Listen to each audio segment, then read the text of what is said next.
और इराक में यूएस के सैन्य बेस पर हमले को लेकर बड़ी खबर है, जहां आपको बता दें यूएस के सैन्य बेस पर ड्रोन से हमले को अंजाम दिया गया है। एयरबिल हवाई अड्डे पर यूएस से सैन्य बल पर हमला और मिलिशिया गुटों ने बनाया निशाना।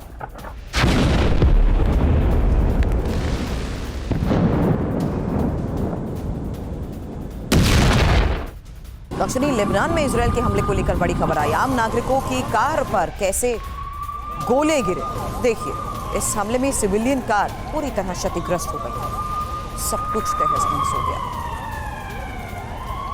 जलती आग पर काबू पाने की कोशिश की गई और बीच फंसे लोगों को निकालने का प्रयास।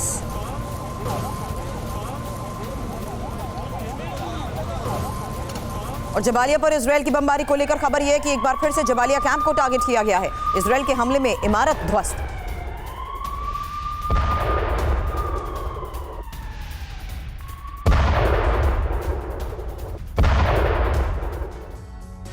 इजरायल का हमास के खिलाफ मिशन 7 अक्टूबर के बाद शुरू हुआ, लेकिन हमास ने इजरायल में हमले के लिए काफी लंबी तैयारी की और यही वजह है कि इजरायली सेना को गाजा में गुरिल्ला वॉर के साथ ही बारूदी सुरंगों के जाल से मुकाबला करना पड़ रहा है। हमास के लड़ाकों ने सेना को चकमा देने के लिए सुरंग, बंकर, बारूदी सुरंगों का ऐसा नेटवर्क बनाया हुआ है जिसके बीच से निकलना बेहद मुश्किल भरा है। और यही वजह है कि इजरायली सैनिकों को अब तक कई टैंक, गाड़ी और जवानों को भी गंवाना पड़ा है। अब इजरायली फोर्स बेहद सतर्क होकर गाजा में कैसे धीमी रफ्तार से ऑपरेशंस को दे रही है अंजाम, इस खास रिपोर्ट से समझिए।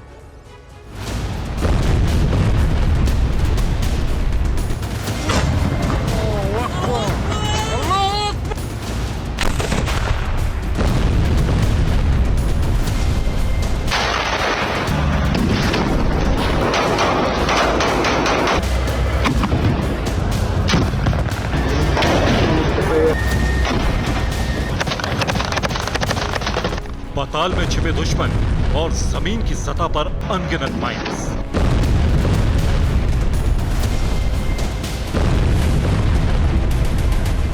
ऊंची इमारतों में स्नाइपर्स और गलियों से निकलती गोलियों की बौछार। कहां कब धमाका हो जाए,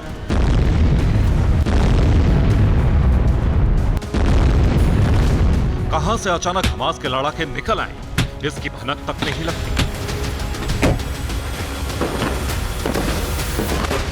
गाजा में हर कदम पर खतरा है, हर मोड़ पर चैलेंज है।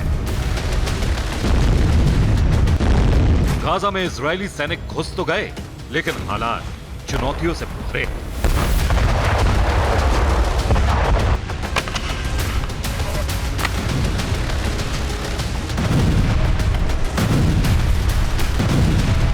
क्योंकि हमास ऐसे ऑपरेशन से मुकाबले की तैयारी बहुत पहले कर चुका था। अब इजरायली सेना का सामना जगह जगह ऐसे चक्रव्यूह से हो रहा है जहां जमीन में छिपाई गई माइंस हैं, स्नाइपर्स हैं और जहां तहां छिपे हमास के लड़ाके।